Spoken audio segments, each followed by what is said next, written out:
আসসালামু আলাইকুম। আশা করি সবাই ভালো আছেন। আমিও আলহামদুলিল্লাহ ভালো আছি। আজ আমি আপনাদেরকে জুসার ছাড়া খুব সহজে কমলালেবুর জুস তৈরি করে দেখাবো।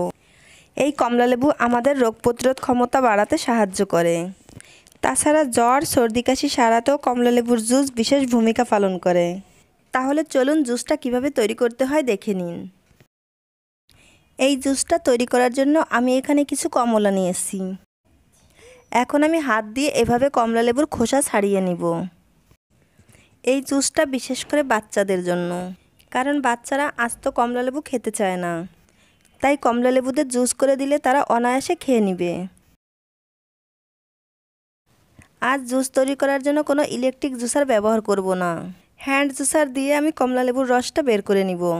এরকম আমি একটা হ্যান্ড জুসার নিয়ে এর মধ্যে কমলালেবুটা দিয়ে দিচ্ছি। তারপর এভাবে চেপে চেপে আমি রসটা বের করে নিব। তবে আপনারা যদি ইলেকট্রিক জুসার ব্যবহার করেন তাহলে অবশ্যই বিচিটা ছাড়িয়ে তারপরে জুসটা করবেন। যদি বিচিটা ছাড়িয়ে না নেন তাহলে কিন্তু জুসটা পুরো তিতো হয়ে যাবে। আমি কমলালেবুর রসটা বের করে নিয়েছি।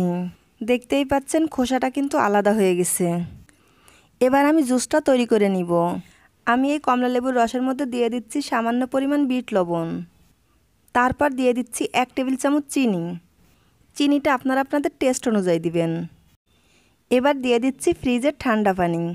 আপনারা জুসটা কতটুকু পাতলা বা ঘন খেতে চান সেই অনুযায়ী পানিটা দিবেন। এবার একটা চামচ দিয়ে নেড়ে চেড়ে চিনিটাকে গলিয়ে নিলে শরবতটা তৈরি হয়ে যাবে। আমি নেড়ে চেড়ে খুব ভালোভাবে চিনিটা গলিয়ে নিয়েছি। এখন একটা ছাঁকনি দিয়ে জুসটাকে সেঁকে নিতে হবে। আমি জুসটাকে খুব ভালো করে সেঁকে নিয়েছি। তৈরি হয়ে গেল হ্যান্ড জুসার দিয়ে খুবই সহজ উপায় কমলালেবুর জুস। আশা করছি আমার এই জুসের রেসিপিটি আপনাদের ভালো লেগেছে। ভালো লাগলে বাসায় অবশ্যই একবার ট্রাই করবেন আর আমাকে কমেন্ট করে জানাবেন কেমন হলো। আজ বিদায় নিচ্ছি। সবাই খুব ভালো থাকবেন। আমার এবং আমার ফ্যামিলির জন্য দোয়া করবেন। আল্লাহ হাফেজ।